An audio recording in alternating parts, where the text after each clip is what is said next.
pimp, not a simp. A pimp, not a simp.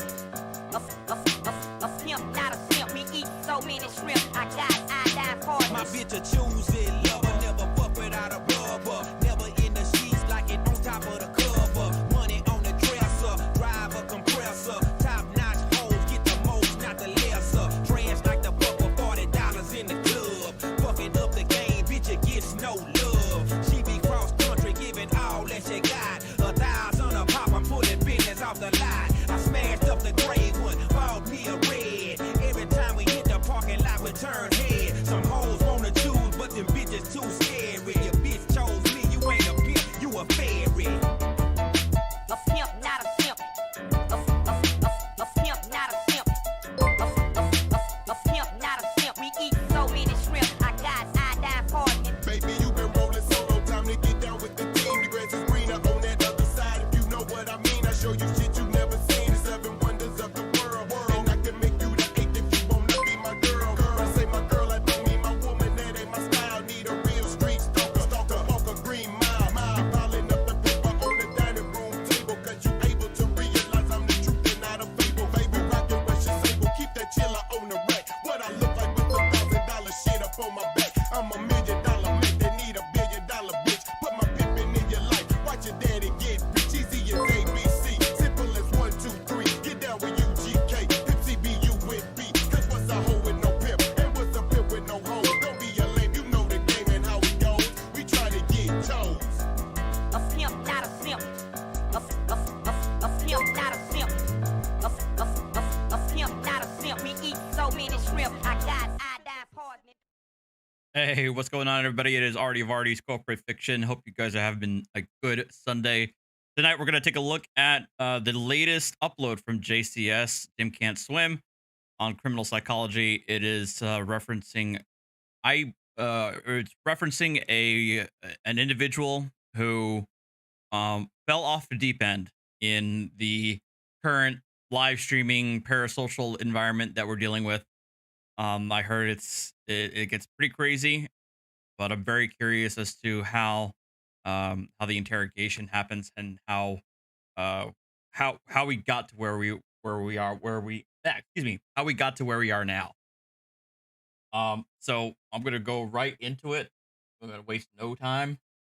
But I want to thank you guys for dropping by to see me this evening, and I hope you enjoy. All right, let's get this show on the road. 29-year-old Grant was unemployed, living rent-free in his parents' guest house in the rural village of Chuliota, Florida. He had not once lived on his own, and had recently been kicked out of an anesthesiology school for lack of attendance, and also fired from a job as a nurse for stealing medication. It was around that time when he decided to experiment with a relatively new realm of online cam sites. These platforms differ from regular porn sites in that they are interactive. Instead of watching a pre-recorded video, users can solicit live performances from models in exchange for money. This allows individuals to watch whatever acts they want, but at a price. Using his brother's credit card, he browsed through multiple cam models, spending an average of 20 minutes on each one. Yet it was on the 5th of June when forensics discovered he came in contact with a performer who went by the stage name of Sylvie. And over the following 6 months, Grant would spend over $200,000 of his family's money on this one model. Woo! Yeah, that's the note. That's wow. The entirety of his father's life savings that he had saved up from working as a pharmacist for over 30 years was gone. He had spent $60,000 from his brother's credit card and had also taken a $65,000 loan out on the house. When his family found out, instead of calling the police, Grant was sent to a behavioral rehabilitation facility for online porn addiction. The more we try to run from shame, the stronger it becomes. When Grant got back from rehab on January That's very epic music for a promo video. 4th, his father presented him with a 2-page list of rules he was required to follow if he wanted to continue living at home. One of the conditions was that he cease all communication with Sylvia immediately, but it took just 3 weeks for the family to discover that he had broken the contract and re-established contact with the model via Twitter. On January 24th, when Chad Amato got home from work, he reportedly confronted Grant over his disregard, and the two of them got into a heated argument which almost turned into a physical altercation. Grant was then kicked out of the house, and for the first time in his life, he was on his own. Shortly before 9 a.m. the next morning, police received a call from Cody Amato's girlfriend, alerting them that he had failed to show up to work that morning and hadn't responded to multiple phone calls. They arrived at the residence at 9:17 a.m., and once knocks on the front door went unanswered, they were able to gain access with a knife via the back entrance. Chad, Margaret, and Cody Amato were all found lying dead on the floor with gunshot wounds to the head from a 9mm handgun. Grant became the immediate prime suspect, as a witness statement from Cody's girlfriend advised police of the confrontation that had occurred the night before, as well as the collection of bizarre circumstances that had led to that point. He was traced to a hotel in Orlando. You're being cooperative, sir. We appreciate that. Some Seminole County detectives want to talk to you, so we're going to get the handcuffs off of you. Nothing in your pants, correct? It's just a normal routine when we encounter someone that we want to make sure you're safe. Now we know you don't have any weapons, we'll get those restraints off of you. We're confident you've been cooperative, everything's good, so we appreciate that very much. It goes a long ways. He immediately agreed to accompany them to the police station and sit down for an interview. Reports stated that he wasn't made aware of his family's demise, nor was he advised as to what the purpose of the interview was for. Grant himself didn't once inquire, just reportedly sat silent in the back seat of an unmarked police car, staring out the window for the entire journey to the police station. Did you know why? Thank you, sir. Thank you. Thank you, sir. Good.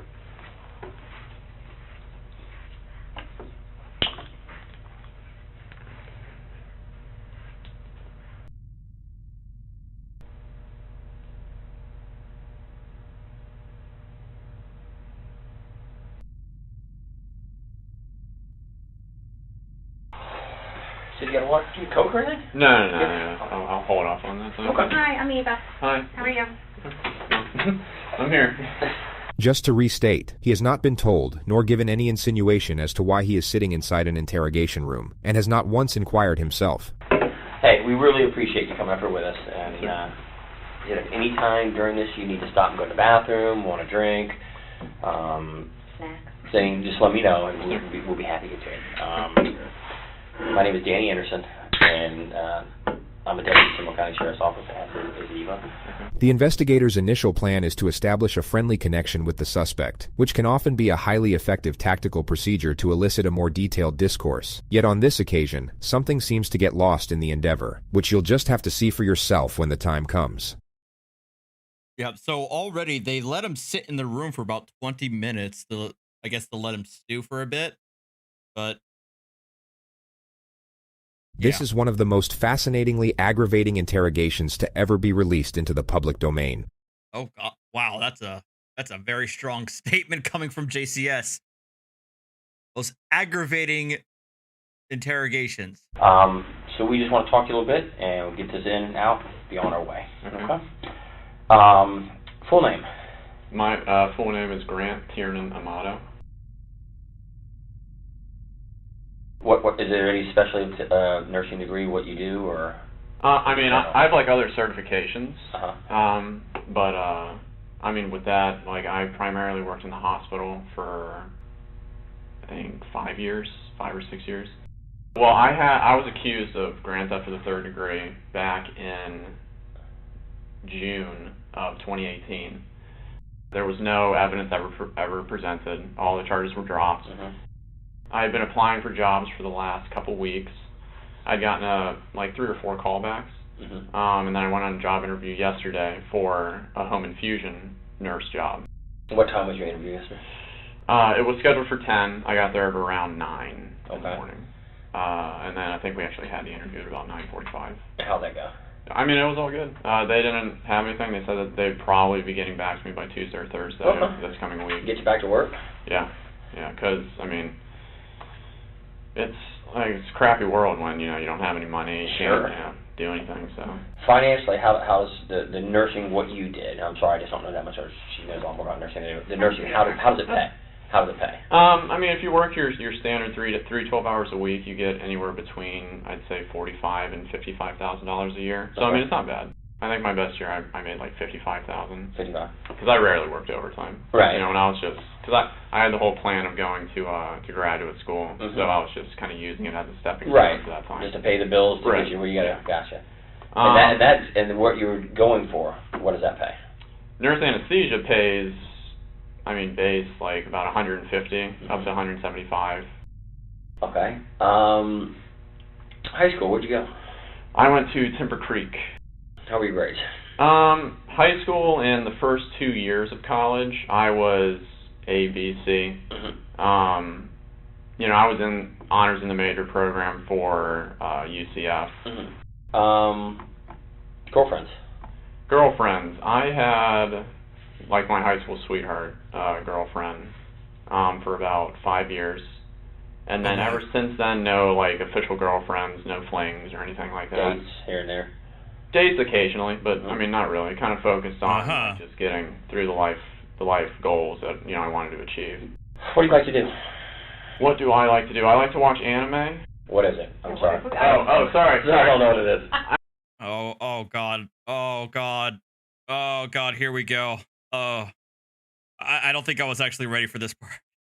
I mean, you said MMA. I'm like, okay, and then when you start explaining to it, I mean, I heard guess it like now. It's animated. It's like cartoons, I guess you could say, but it's Japanese cartoons. It is in Japanese, and then they subtitle it. Yeah. You speak Japanese? I was gonna say, do you understand? I don't. I understand a few words. We actually just went to me, my brother, and one of my friends, or I guess friends from high school. We went to Japan. In fact, how long have you been out of work? I've been out of work for 6 months, since June. How did you pay? That's a lot of money for to be out of work. My brother. Oh, yeah. Yeah. I think the only other game that we really played was Fortnite, but then that was starting to get to like. That's a big deal right now. Yeah. The younger Kids are all over it. generation. And actually, yeah, during the time that I was Fortnite. There we go. I wasn't working as a nurse, I tried to do the whole Not even once. Twitch streaming thing. What is that? I'm sorry. No. What kind of order where you have to explain all this to us? With Twitch, it's you got your mic and then you have your face cam. Oh, so he was a Twitch streamer. And then basically people are just watching you play whatever game you're going to say that you're playing. Okay. On virtual reality, it was primarily just Beat Saber. So it's like a rhythm-based game, like Guitar Hero. Apart from that, we really didn't get into too many other games yet, because we were kind of just... Okay, Alpha, I'm willing to bet you a lot of money that this guy's Twitch account has been long banned. Okay, let's be real. Focused on Beat Saber. But I think we had downloaded a few other where it's just like you're going through like a world and you can interact with the world or something like that. Close with your brother Cody? Let's talk about Cody. Oh, yeah. Me and Cody... Who's older, you or him? He is. I'm the youngest one. I'm 29, he's 31. Okay. My oldest brother, Jason, is 35 or 36 now. Talk about Cody. Cody. You know, we decided to go to nursing school together. We decided to go to the nurse anesthesia school together. A lot of people thought that it was weird because we did everything together and because we were so close, but... Yeah, I mean... Yeah, a lot of people understand the bond of brothers, though. Yeah. The true bond if you're close with your brother. And, I mean, during, like, this whole time, I mean, kind of like with just a few examples I've given you, he'd take care of it. Okay, now, not only is Danny giving me a little bit of a side eye, now I got Shaq giving me a side eye, like, oh, he's into PC gaming, he live streams, he's a weeb trash confirmed. I mean... Connect the dots, I guess, right? Thanks, guys. Everything. Always there for you. Yeah. Always there to support you. Always there. Yeah, did everything together, connected at the hip. Ever any issues really with him? No, like I was saying, during this last 6 months, it had been a very trying time. He would like have his moments where he would get extremely upset. Like you know, he never gets violent, I guess you could say.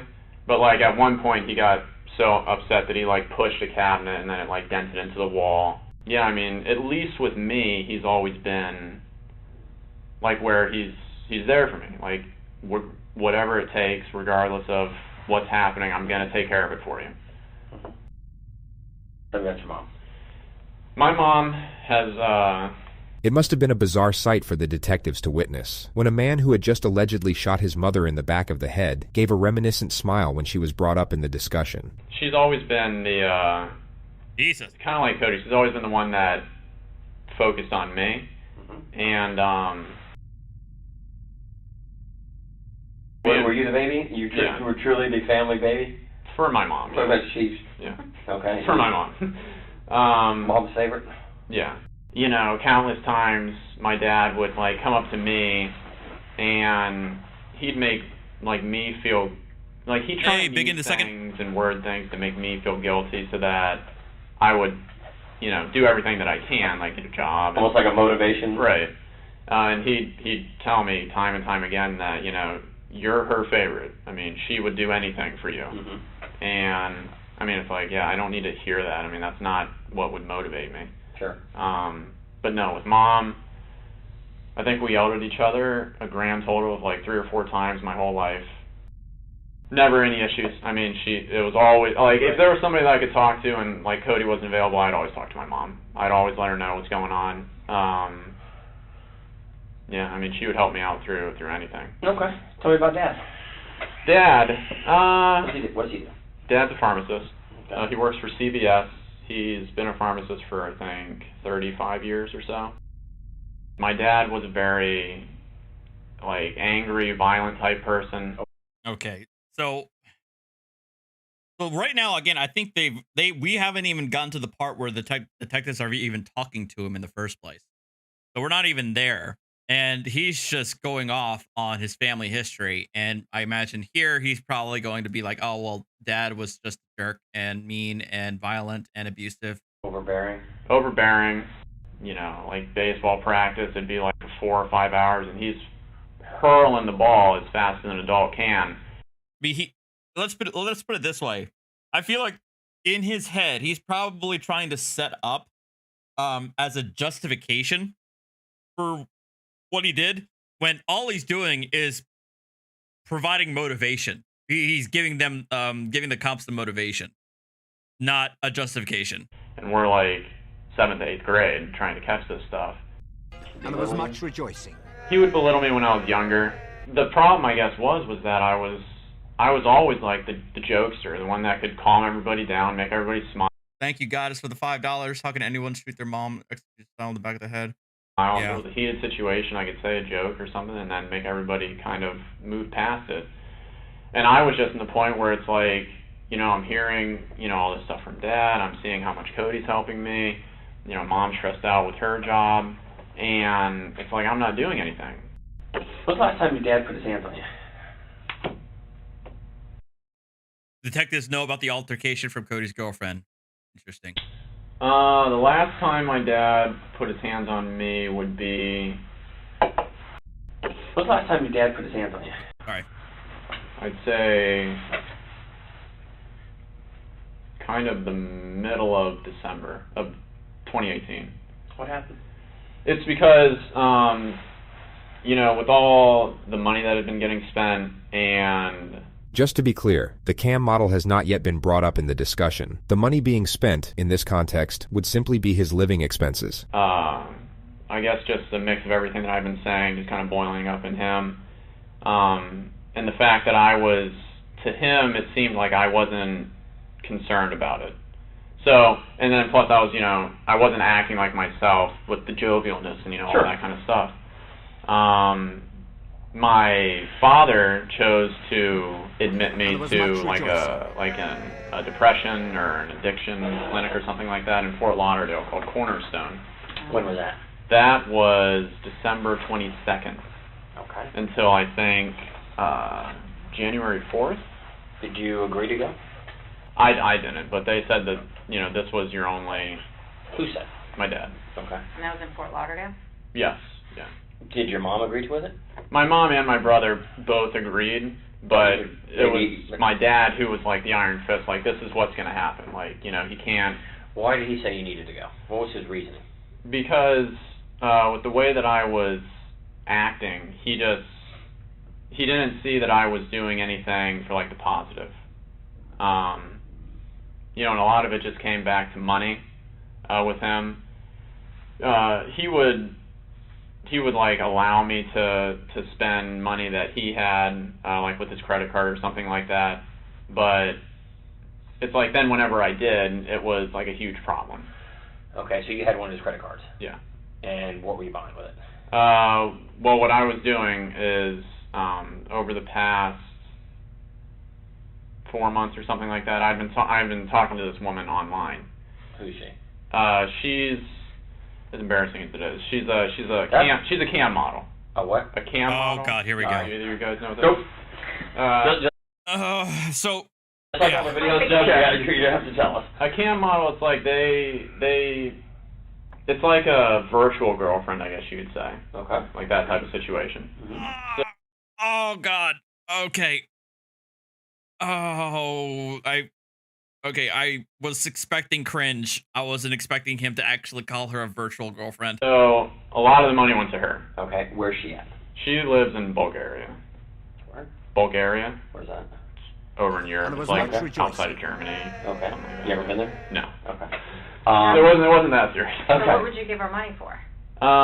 Just for like the time online with her. Oh, okay. Yeah. So it was just like that type of thing. And what did she charge? And there was much $600 for like 5,000 or something tokens or something like that. So, and then it was 4 hours a night. So I mean that's basically just where all the costs went to, was you pay real money for the tokens, then you use the company's digital currency for that. So you do that, and when did you meet her? I met her at the beginning of July. Yeah, at the very beginning of July. Okay, and still talking to her? Still, yeah. I mean, more just on like Twitter, like Okay. just through direct messaging. Again, cell phone service doesn't work, so it's like I can't use the chatting like that. How much do you think you spent on this? Because it seems kind of pricey. Yeah, probably close to like $200,000, I'd say. $200,000? Yeah. And where'd the money come from? Money came from me, my brother, and then my dad. Did they know where the money was going to? They didn't know that it was going to a cam model. What did you I tell was them? saying that it was going towards my Twitch streaming, like advertising, like putting my name out there and that type of thing. So I guess to like bring it all back with why I was brought to Cornerstone, it was a mix of all of those things. It's like he felt like, he felt like You need to be grounded. yeah. And so then I was there, I spoke to like the therapist and psychiatrist and all that stuff. I didn't need any medications for anything. They had analyzed it as, this is an isolated event. You've been out of work, you have this PTSD from the whole getting arrested thing, and I mean, the last thing on my record was, I think, a speeding ticket back when I was at UCF. They had signed me up, I think, to be there for 60 days, but then I was only there until January 4th. So Who paid for that? My brother, Cody. What was the cost of that, do you know? $15,000. So their final diagnosis of you was what?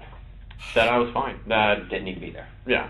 That I was fine. I told them all about like my living situation and how it had been stressful, and then it got better, and then now it's just stressful again. PTSD from an arrest. Come on, but man. They had all just said that it was just this isolated event. Situational PTSD from. Right. When I got back, that's where my dad started to get really kind of overbearing, and I mean rightfully so. I know what I did, but it's like with him, it was every single day, hours a day. Hours a day. He'd come home from work, and then he would just talk to me just about the same exact thing over and over and over and over and over again. When was the last time that you and your dad did have, a heated conversation? It would be Thursday, because one of his rules was that I wasn't allowed to talk to the woman anymore that I had been talking to. But I guess you could say behind the scenes, my mom would let me talk to her through her cell phone using Twitter. So yeah, anyways, on Thursday, he had apparently found out that I was speaking to her again. It wasn't really my intention to continue talking to this woman, but it just kind of happened. And then because there was like that emotional connection, I guess you could say, between her and me, like I like, it felt like a relationship. I didn't want to just stop cold turkey on it. So Thursday, you're home all day. Yes. With your mom. She works at home. Correct. Yes. Your dad's at work. What's his normal work hours? He works until, I think he had to go in early that day, because he had to start like doing overtime or something like that. And he normally works though from like 5 or 6 in the morning to, I think he gets home between like 5:30 and 6 at night or something like that. What time do you get home that day? He got home at like 5:30, and then he came in and then he asked me in a calmer state, I guess you could say, like basically the leading question of, you know, why do you think we're about to have this conversation? Giving me, I guess, that opportunity to be honest and truthful, to maybe tone it down a little bit. I, of course, did what I'll get to the super chats here in a bit. always did, where I kind of didn't admit to it. And then he came out and he told me that I had been doing that. He had proof. Yeah. Have an argument? Yeah. He kind of, you know, pulled me up from the couch, and then he was yelling at me to pack my shit up and just get out of the house. That he was the one who had to be the hammer, and that, you know, why am I making him have to go through this, and all this other kind of stuff. Okay. I had my argument, and then I'm packing my stuff. I'm, you know, taking it out to the car. It took me like a couple hours to get as much as I could, just kind of out into there. So I left. And then What time do you think you left about? Oh God, 9 or 9:30 or so. He goes on to state that he met up with his brother soon after on the side of the road. And what was the conversation? Conversation was basically that he was brought up to speed, you know, and that he would take care of it. He was brought up to speed by what? This is Grant attempting to frame his brother for a double murder-suicide. Uh-huh. You will see this quote brought up repeatedly from this point forward. He was brought up to speed on like why I'm out here. Who brought him up to speed? My mom. Oh, so she talked to him? Yeah. He told you that Mom had talked to him? Right. Do you think that's why Cody left work? According to Grant, Cody had left work a few hours early to meet up with him on the side of the road. Cody had indeed left work early, yet it wasn't to meet up with Grant. It was later proven that while Margaret Amato was sitting at the computer sipping on a glass of red wine, Grant shot her in the back of the head. He then lay in wait for his father to return to the house, then shot him twice in the head as he entered the kitchen. Cody then received a text from his father's number, asking him to come home urgently. Forensics believed that he was very likely pleading for his life soon after he entered the front door. He was found by police with a gunshot wound to the face, lying in the fetal position. His credit card was stolen, with a purchase made to a campsite for $600 and estimated 30 minutes later. Holy oh my God. That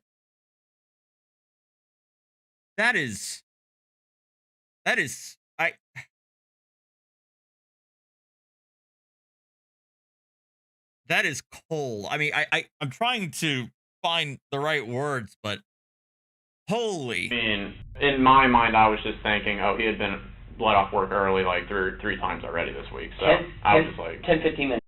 Like, I don't want to sound awful, but the bodies weren't even freaking cold before he made a purchase. You talk to Cody. Right. You have a conversation, and he leaves to go home. Right. And you leave to go where? And then I stay in that general area just so that if anything happens, somebody like knows where I am. Yeah, I mean, I was staying in that general area, and then I decided to go to Publix. He just referred to the Publix supermarket parking lot. This is where he used the free Wi-Fi to log on to the campsite with his dead brother's credit card. Which was about what time? Like between like midnight and 1, I think. Yeah. And you go to Publix midnight 1, and how long did you stay there till? I stayed there until like 7. Slept there last night? Talked to anybody? I messaged the girl that I'd been talking to on Twitter. Yeah. On Twitter, so you have to pay for it. Right. Did she respond back to you? I think once. The discussion is then brought back to his last meeting with Cody. And then when you left Cody, what did he say he was going to go do? Cody said that he will take care of it. Take care of what? Just the situation that was at hand with whatever he had been updated with from my mom. Did he tell you what he was updated? He had told me the reason why, like, I had been kicked out. But he really didn't give me that much dialogue, like, about that situation. You know, he was miffed a little bit because, you know, he had just gotten off work and now he has to go deal with this. But what was your demeanor? Like, what did Cody see you as? Like, were you like scared? Upset? Yeah, like I was scared because, I mean, like I said, it's the first time that I had been out of the house. We've come and talked to you. Okay. You rode up here voluntarily with us to talk to us. The detective will now initiate the first confrontation. Why do you think we're having this conversation? I honestly don't know, but I'm pretty freaked out at this point because... Are you, though? Are you? You just spent, what, the better part of, they came in at like 9:35 or something, so about 2 hours just going off casually talking about your family history, but you're freaked out. You know, it's, I mean, I know, like, how the situation was when I left. You're now about to see the lead interrogator's attempt at getting Grant to confess, in a manner so blatantly obvious that the suspect immediately sees through it. As a child, we're told the truth always is the best thing to do, correct? Correct. You agree with me? Yeah. And accidents happen, and things in the heat of the moment, things happen that we wish hadn't happened. But I do it myself sometimes. My kids will make me so aggravated, I'll snap at them and then walk away and say, wow, I wish I would not have done that. That was not very adult of me to snap at my child for something. Yes, they're wrong, but I should be the adult and not snap at them. Right. Tell me what you think, because I can tell I've done this for a long, long time, and I read people, the way they act, and the way they talk to me, and the way they answer questions. And there was much rejoicing. There's something you want to tell us. I can see it in your eyes, I can see it in your body language, and just the way you act. Now, real quick. Well, no, let's wait for this response. Now's the time. If there's something you want to get off your chest and give us an explanation of what's bothering you, now is the exact time to do it. And I'm giving you that opportunity right now to tell me something you want to get off your chest. It's there. I can see it in your face. I can see it in your eyes. Kept out about that night. You're upset about it. You've been that since we've talked to you. I can see there's something been bothering you. Even though I don't know you from Adam's house, can't you see things in people that something's really bothering this guy? It's not that, I spent a bunch of money I shouldn't have on this girl. So be it. You did. It's over with. Money can be made back. Something's bothering you. I'm just worried about what is all transpiring from this. I think at this point right now, to be honest with you, Grant, you know what it is. Okay, so this is, yeah, like I told Danny he's insane, not stupid, but no, he's not insane. He's just a freaking sociopath. But yeah, it's obvious. But let me go through the super chats real quick. The Deacon, thank you for the $5. If this isn't the best example of Arrested Development. Oh, Gia, $9.99. Thank you very much. Breaking news: Zoe the puppy is 10 pounds. This guy's absolutely psychotic. Thank you very much, Gia. Happy to hear about the news about Zoe. Cat in Virginia, $2. Is this just a serious failure to launch? I mean, probably the most serious failure to launch. Tom Castro, $5. PTSD from arrest. This guy's worse than Chili and Jimmy DeHalfwit combined. Yeah, I do feel like it now these days. People often have undiagnosed PTSD, and they like to announce their undiagnosed PTSD. It's gotten pretty irritating last couple of years, where literally anything can be a traumatic event to somebody nowadays. God is $5. He kills his family, then he gets hot enough to need a campsite. This needs to be put away in a dungeon forever. And then thank you very much, Deacon, for the $20. Okay, there's a lot going on here. He does have a very dangerous addiction, whole mess going on. I mean, he's the type of guy that doesn't mind stealing. He is upset he is caught. Well, of course. It's in your eyes. Your eyes is the view to your soul. He's there's nothing here, in my opinion. There's nothing there. It's in your eyes. And it sounds stupid, and people don't believe it. Like I told you out there in the car, did I not tell you? You may not like what I say, but I'm going to tell you the truth. I'm going to tell you the truth every time, because I can walk in front of anybody in God and say, I don't care. I told him the truth. And we usually know answers before we ask it. Right. Me and Eva knew everything before we asked you the questions. Now's the time to come to Jesus, be honest, because you're holding something back. I can see. Did you say a come to Jesus meeting? In your eyes. Come on. All right. People don't believe that. You're begging. You're begging. It's almost like you're begging, detective. It's really. This is kind of cringy too. Police will help you, but Please confess. We are actually here to help you with issues you may have. Yeah, no. I think something happened, and you don't want to tell us, but right now is the time to get it off your chest. And I really wish you would, because it will make you feel better in the end. I genuinely don't have anything else that I can say about the night or the period of time afterwards. There's only one opportunity to make that good impression, and if we've done something we shouldn't have done, you fess up. You caught your hand in the cookie jar.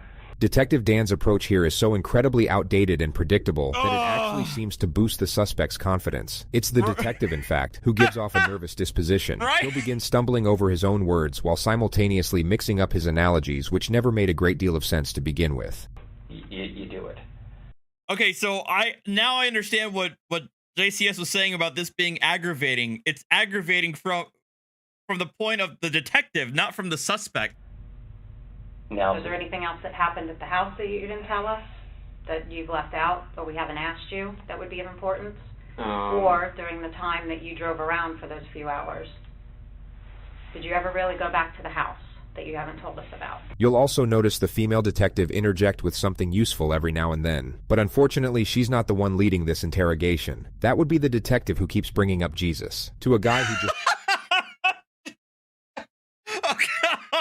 Oh, no. murdered his family to go jerk off in a parking lot.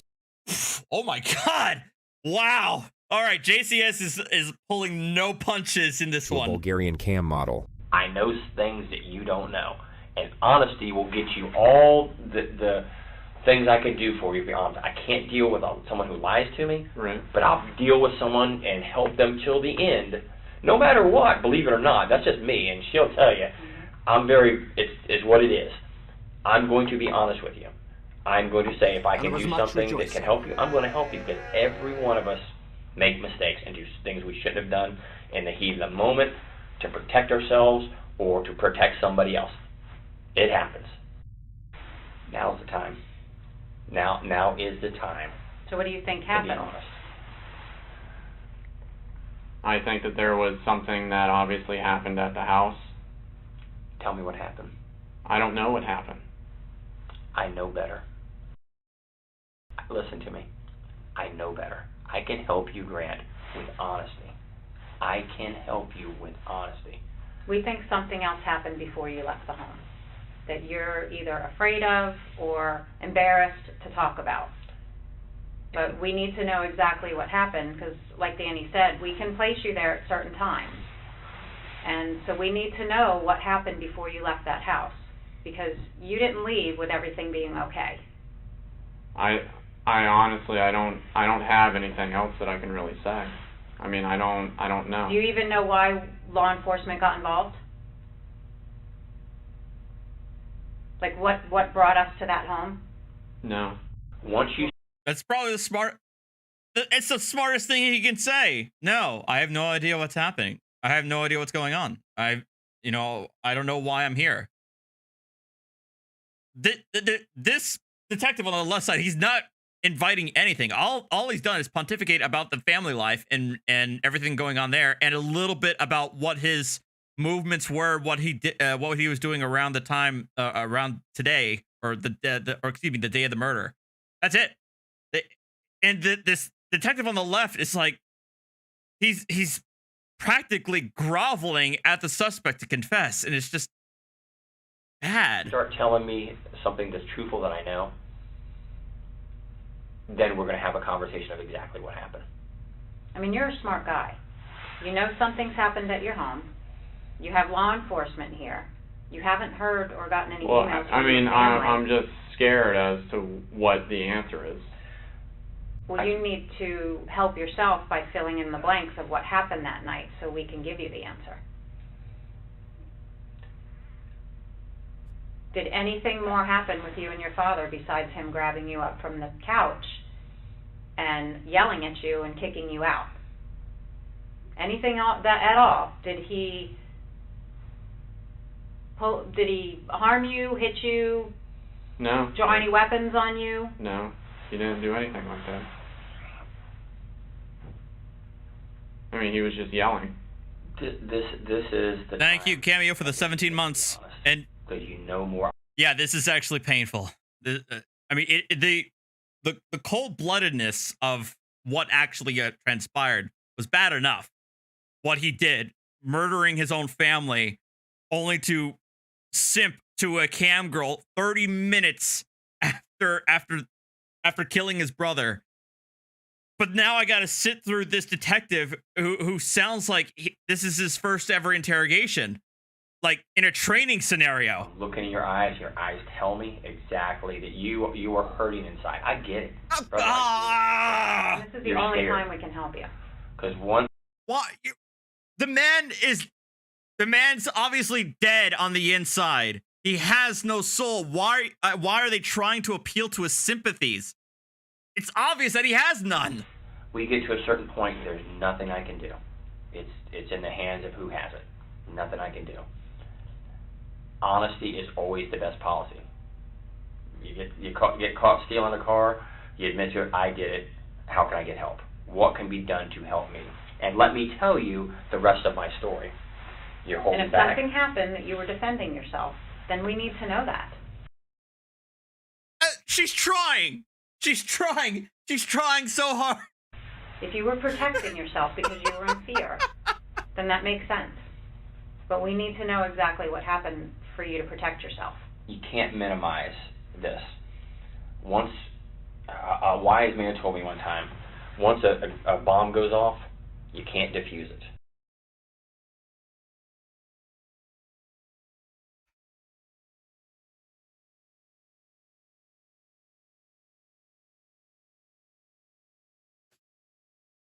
The detective's wise man friend was clearly a specialist in nuclear fusion, yet most people would already comprehend that a bomb can no longer be defused once it has exploded. You can't. That's already out there. Now is the point to say, how do I put Band-Aids on myself to minimize the injuries I have? And we're giving you that opportunity. I want to give you that opportunity. I don't think you're a bad guy at all. I really don't. The male detective will now for some reason focus on Grant's flaws and the overwhelming embarrassment of the cam girl situation, which is basically the exact opposite of what he should be doing. He seems to get confused about what he's trying to achieve here. He carries a sympathetic tone while essentially roasting the ever-loving shit out of the suspect. Because I'm calling back to, my mind is calling back to the interrogator of what's his face, the incel dude who ran over a bunch of people up in Canada. And in my head, I'm comparing and contrasting how this detective's going to operate to what the other detective did. I think you're going through a very stressful and emotional time right now with being out of work and just dealing with all the problems with the arrest. You're probably not used to depending on somebody to pay all your bills. So now you have to do mom and dad or have to give you money. Cody's having to give you money, and there's a significant debt to people. $200,000. I don't know what I'd do. I mean, mortgage, yeah, I get it, or something like that, or a medical bill for my child, yeah, I get it. But talking to some girl, in Bulgaria, you hit it right on the head. You were embarrassed about it, and you have nothing to be embarrassed about. Here it is, man. I want to help you. She want to help you. You gotta come to me with the truth now, because I already know the truth.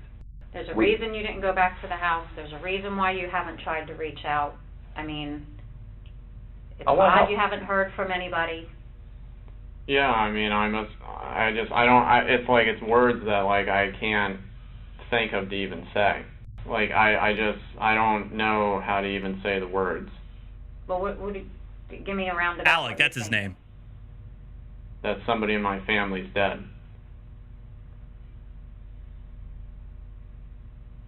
And how does that make you feel if you're thinking that? I have absolutely no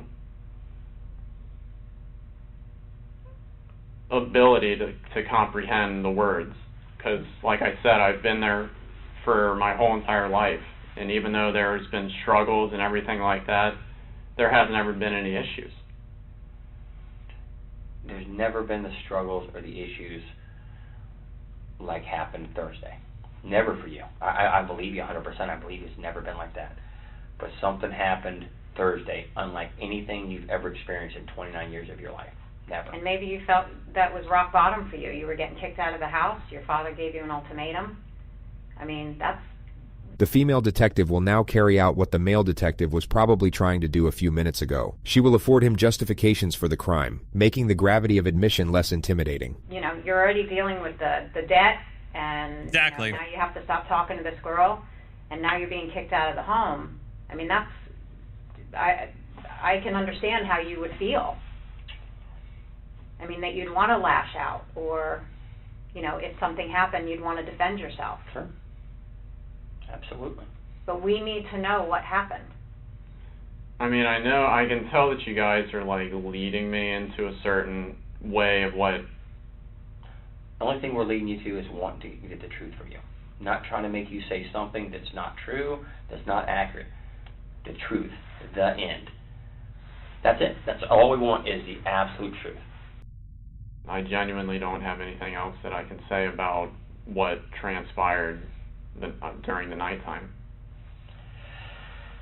So when you left your house, everybody was fine. Yeah. And when you left Cody, everything was fine.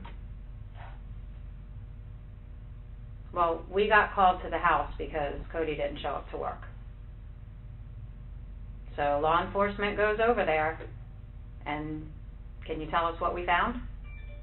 No, the only thing that I was told was that Cody would take care of it for me. And that's all that I know. So if anything happened in the home, to bring law enforcement there, what would you think happened? That there was a shooting. Between whom? I don't know. Between Cody and my dad. And why would you think that? To protect me, or to help me, or to do something with me. So you're telling me you did not shoot Cody, No. your father, or your mother? No. I mean, I don't know, like, what more I can say. Well, when law enforcement arrived, that's what they found. So you're the only outstanding child. You're the one that's been having problems with your dad. You're the one that we haven't been able to find for 2 days. Do you understand now why we would be questioning you about this? Yeah, but I mean, I wouldn't, like, I wouldn't be saying, like, all, like, I don't know the way to say. I don't know, like, what to even say. So if anything happened in the home, you believe it would be Cody and him? Yes. Because I don't have, access to anything. We know that Cody didn't shoot your dad. We know Cody didn't shoot your mom. We know Cody didn't shoot himself. There's something... And you still haven't asked us the condition of them or anything. That's because I don't know what the normal proceedings are, but The normal proceedings are for you to be honest about what happened. And then we help you understand everything that's going on from here on out, of what our responsibilities are. And we don't believe you're being honest. We feel that you are leaving something out about what happened in that home. And the evidence tells us what happened in the home. But you need to fill in the blanks. The suspect's composure was finally starting to slip. This was the perfect moment to draw out the silence to see how he'd respond to the pressure. Here's my hand for honesty. I am an honest guy. I'm going to be honest. And when it's all said and done, I'm going to be honest to the very last day that I deal with you. And then when this investigation continues, I'll go on to the next person and be honest with them. I can only do so much with honesty. Honesty. So what are you not telling us? What happened at that home that you know? Did you leave the house with your brother Cody looking like that? Or did you leave the house with your father looking like that? Okay, so now they're just basically dropping, I guess, the crime scene photos. Or your mother? Is that how you left your family? No. Nobody else went into that house. Who left your family like this? If you were the one that's been depressed, you were the one that owes money, you were the one that got into a confrontation with your father, who did this to your family? If you were trying to defend yourself or something else happened, we need to know now. The female detective does an excellent job at affording him the option to admit to a lesser infraction, which in this case is self-defense. She provides the option while simultaneously building pressure. It's a textbook maneuver, and she does it very well. To help you. So tell us what happened, Grant. We're here to listen to you. Grant, you need the truth. We're here to make this right. You got to tell the truth. It's on the tip of your tongue, my man. I get that. Did your father go after you and you try to protect yourself? No, I didn't do any of this. Hey, I know. Video surveillance tells me everything. Why are you putting your hands on him? Of people that you'd be surprised who in your neighborhood has video. And I know that there's only 4 people at this house during this time. 1, 2, 3, 4. Tell me. You got to tell me, man. You got to tell me. Get over that hoop. The video is you sitting here saying no. I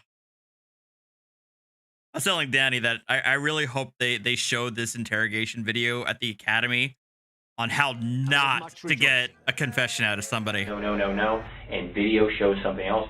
Guess what? Big problem. Because it will wind up later on that you can't get any help from anybody. A lot of this, what people make decisions on, is honesty. Was somebody honest? Didn't fire a gun, didn't fire a gun, didn't fire a gun. None of them did. None of them did. Cody did not go home. Or did your father? Okay. I missed a couple of super chats. Goddess, thank you for the Goddess, thank you for the $5. These detectives are worse at begging than begging frauditors. Cameo Stark, thank you for the 17 months. God is the truth. Thank you for the $5. Dude, this dude get his Miranda rights, and did he revoke his rights to counsel? At this point, I don't think they even Mirandized him. I think they've just been talking to him.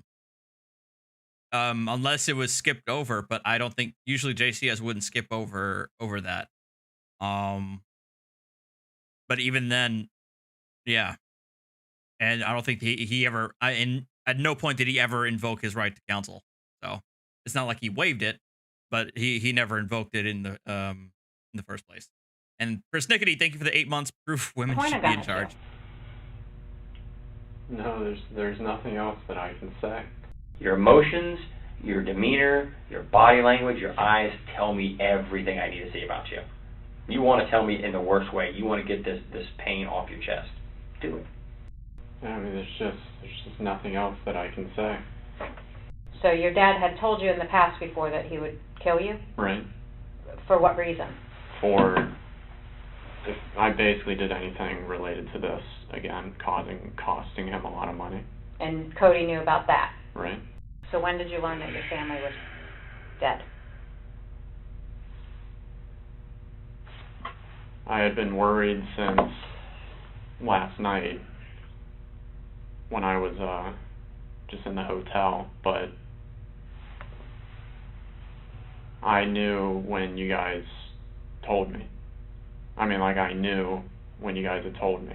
You already knew, though. But I had... You already said... You knew. At any point, did you feel like you needed to reach out to Cody and see if he was okay, or...? I just didn't want to call anywhere. I just didn't want to know. We understand your father was abusive, and we understand that he was the asshole. And if he threatened you, that he was going to kill you when you came back, you were probably in fear, were you not? So did your brother come home to try and defend you, and then this gunfight happened, and you got so scared that you left? This version of events would obviously clear Grant of any wrongdoing. The detective is hoping he takes the bait so that he changes his story, and can then be placed under arrest for lying to police. No, I mean, I had left when I had said that I had left. I just don't know where else to go to get you to come around, because it does not make any logistical sense of what you're telling us. It doesn't. If these two got in a shooting, we would know. We would know they shot each other. We'd know that. But why Mom? It just got so bad and out of hand, like never it's been before in your life. Never been here before in your life, or your family's life. He's pissed. His future, his retirement, his plans are being upset by you because of the financial cost. I would almost bet this is just a horrible, bad incident that on any other day wouldn't happen. But you and me both know, as does she, what happened that night. I don't have the answer for anything else. Okay. This is the last time before I'm gonna walk out and then I'm done. Then I'm done for good. When I'm done, I'm done. What? It's like the detective is throwing a temper tantrum. What? I'm putting my arms down and I'm leaving. I'm never coming back. See? I don't have anything else that I can say.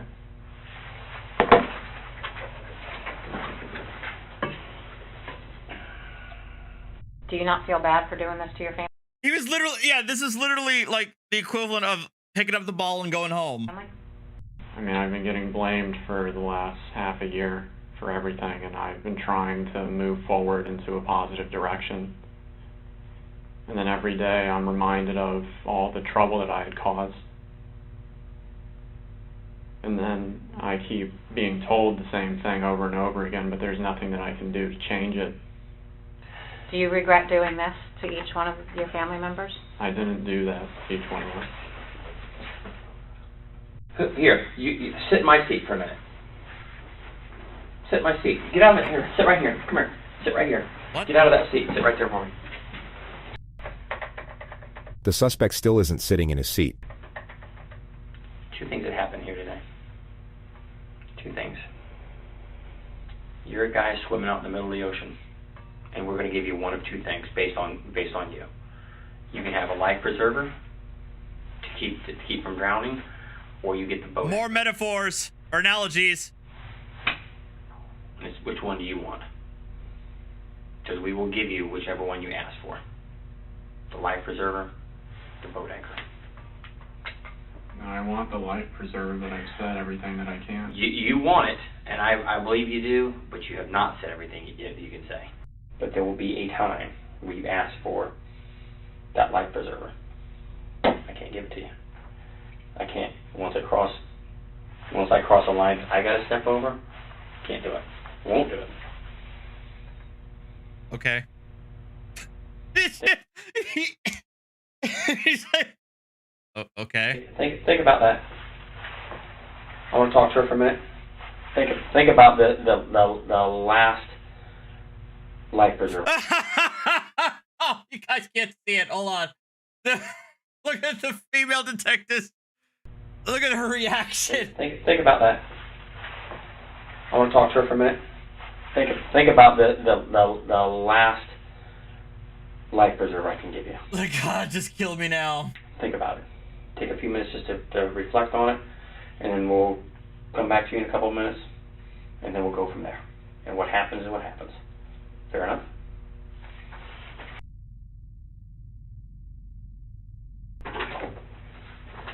You alright, Graham? Okay.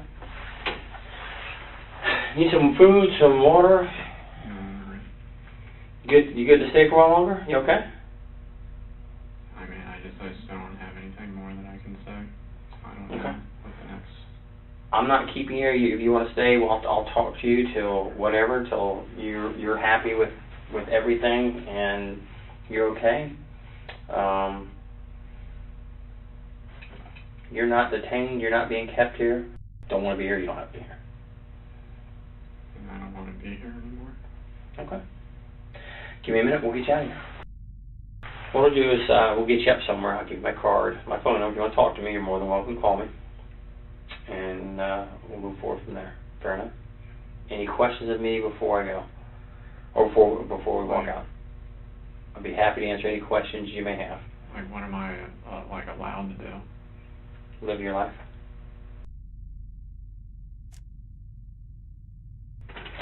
Hey man, we are right there at it. Jason's here. It's going to be a few more minutes. What I need to do is just for our investigation, get some pictures of you. We're going to collect your clothing. As soon as that's done, we'll get Jason here to talk to you. All right, man.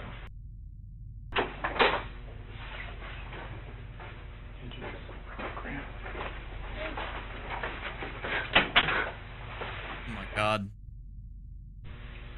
Alright, so I take it you know what happened. Yeah.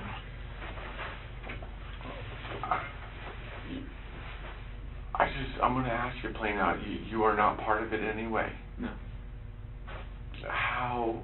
When's the last time you saw everybody? I left the house between, like... Thank you, Jadub, for the 20 months. Midnight. Very frustrating. Like 12:30. I want to believe you, Grant, but you're the last person that I could put in that house. And I know what happened over the last 6 months. Who else can I blame? How are we going to find out who did this? I don't know. I don't have the answers. The shit you did, you could have been in jail. You would have been in jail for years. I know. This is the last surviving family member, which is another brother. Okay. I don't know the whether or not who is the oldest or the middle or whatnot. But this is the last surviving member of the family. And they covered it up. There was much rejoicing. Thank you, Joshua Lee, for the gifted membership. I'm scared for you, and I'm scared for myself, and I don't feel comfortable with you being around me alone. I'm sorry. I could take you physically, but if you have a knife or know where a gun is, I'm fucked. I need you to be honest with me, man. I need to have closure. I was told that you would not have access to be able to contact this woman. Why do you feel the intent to still contact her? It was just the whole emotional thing. I mean, that's all Okay, that I can say. so are you saying that you love the woman? I feel like I did, yeah. Okay, you feel like you did, so you don't feel that way now? Well, I mean, now it's pretty much, I mean, it's not what it used to be, is all I can say. Dude, you made a transaction 30 minutes after you killed him. Because she's aware of what has happened in the last several months. Right. It hurt, right? Well, yeah. Yeah, because you can't carry that persona that you carried before. I do love you. Much rejoicing. Archangel, thank you for the 5 gifted memberships. I appreciate it, Archangel. Thank you. So just remember that. Rejoicing. Just like Mom, Cody, and Dad loved you. Nobody loved you any more or any less.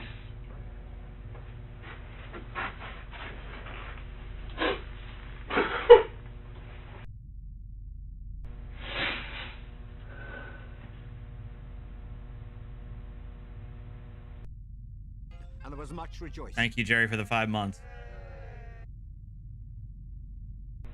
You have anything else you need to talk about before we let you go? Because now's your time. You know that. Like Danny said, once you're out of here, there's no coming back from this. We're giving you every opportunity to tell us what happened in that home that you have not told us.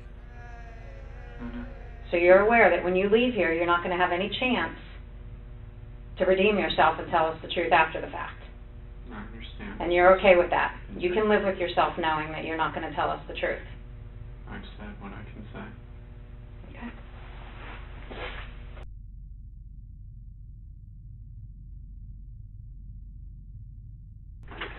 You ready, man? Yeah. Question for you real quick. You don't want to hurt yourself. No. You don't want to hurt anybody else.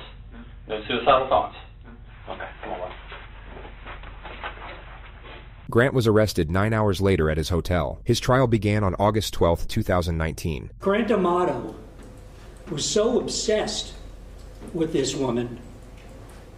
You're going to see from the evidence in this case, at 2:53 a.m., on January 25th, after leaving the house that contained the 3 dead bodies of his family,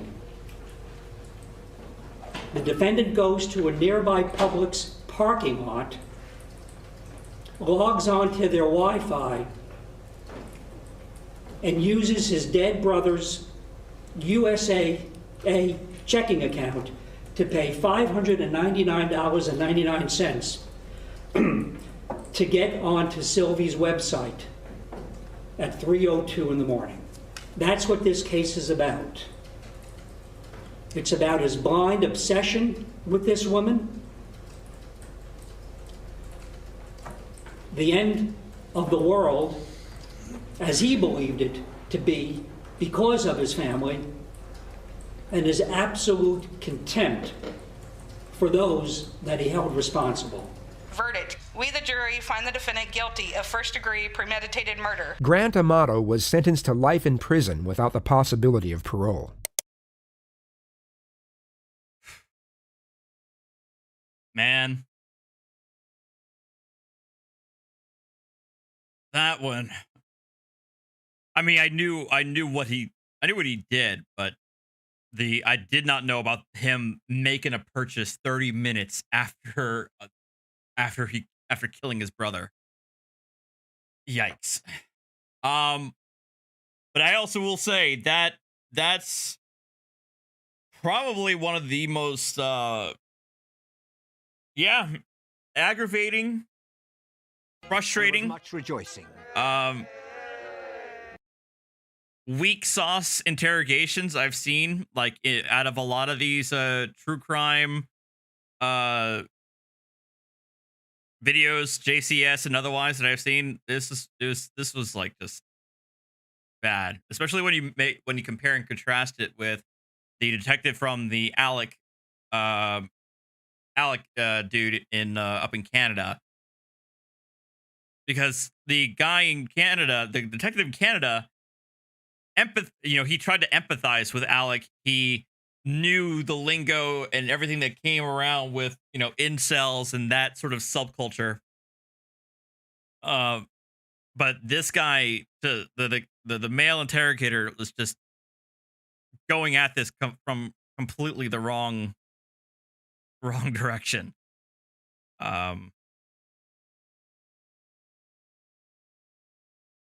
Yeah, I imagine they probably were waiting on the remaining physical evidence to come in.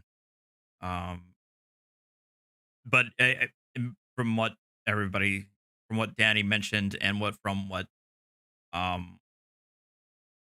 else I've read, they have plenty of physical evidence that they really didn't need the confession at the end of the day. So that's basically where I'm gonna leave it. I do have a video. I'm gonna save it for tomorrow. But I'm gonna save it for tomorrow. Let's watch some competent people. I'm gonna save it for tomorrow evening and keep it going from there.